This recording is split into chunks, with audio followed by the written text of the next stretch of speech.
السلام عليكم، كي دايرين؟ لاباس عليكم؟ مرحبا بكم معايا والف مرحبا في قناتي وقناتكم. اليوم رجعت لكم فيديو جديد غنشارك معكم كيكه بالقهوه كتجي رائعه كتجي غزاله. كنتمنى من الله تعجبكم ان شاء الله. يلا بسم الله على بركه الله نبداو في تحضير الكيك ديالنا. كي شفتوا معايا البنات دابا غادي نهرس البيض.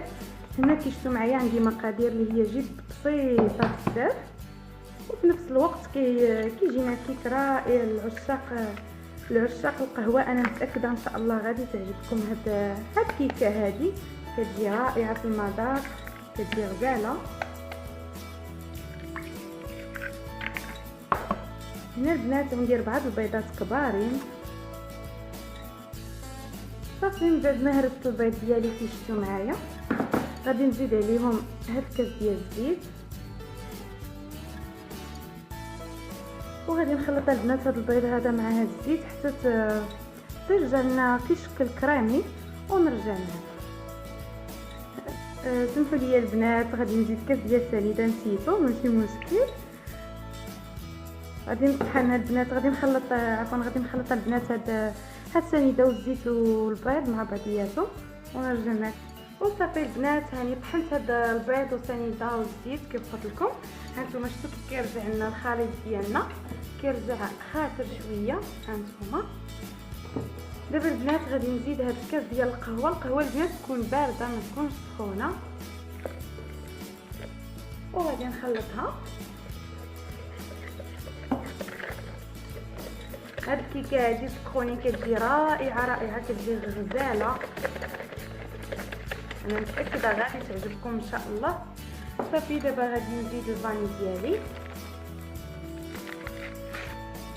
قلت لكم انا هنا عندي فاني بودره، كيف نقول لكم دائما قلت لكم البنات تضيفوا فاني حبيبات.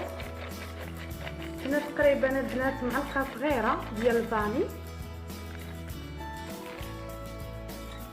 وهنا عندي البنات 3 كيسان ديال طحين الفورس ديال العنبه. البنات عبروا بكيسان العنبه. بالنسبه للطحين ما نقدرش نقول لكم العبار، لانه البنات الطحين على حسب، كاين الطحين اللي كيشرب وكاين الطحين اللي ما كيشربش، على حسب الخليط ديالكم. غادي نخلط هذا الفاني هذا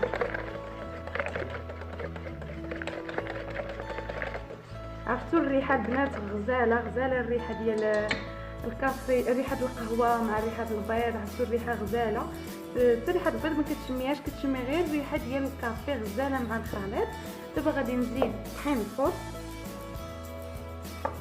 كيكه كتجي رائعه، يمكن لكم تشربوها مع القهوه، يمكن لكم تشربوها مع اللي بغيتو نتوما، كتجي غزاله. صافي غادي نخلط الخليط ديالي مزيان.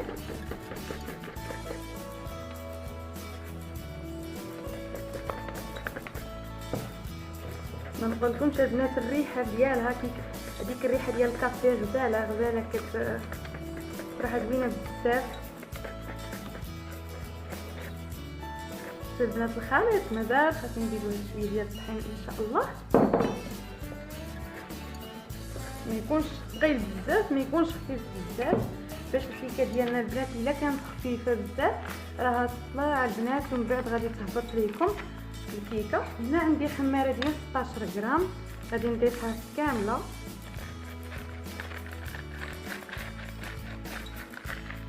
يمكن لكم تضيفوا البنات دوك الخمارات بالمغرب 2 منهم ديال 8 غرام. صافي وغادي نخلط الكيك ديالي مزيان رائعه البنات. الريحه ديالها راه ما نقولكمش غزاله، واللون حتى هو رائع. هانتوما زوينه بزاف.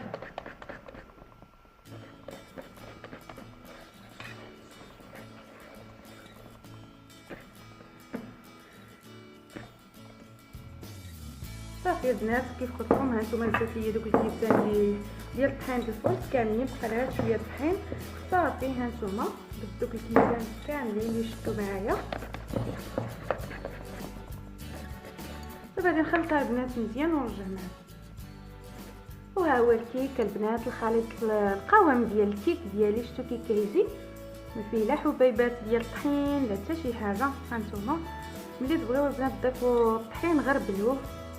شفتوا صراحه الخليط واعر رائع رائع. هانتوما هذا هو القوام ديال الكيك ديالي، ما خفيف ما ثقيل، زين وزين. صافي كنكون داهنه المول اللي غادي ندخل الفران، اللي غادي نضيف الكيك ديالي فيه. كيف شفتوا معايا دهنتو بشويه ديال الزيت ورشيت عليه شويه ديال الطحين ديال الفور. صافي غادي نكب الكيك ديالي.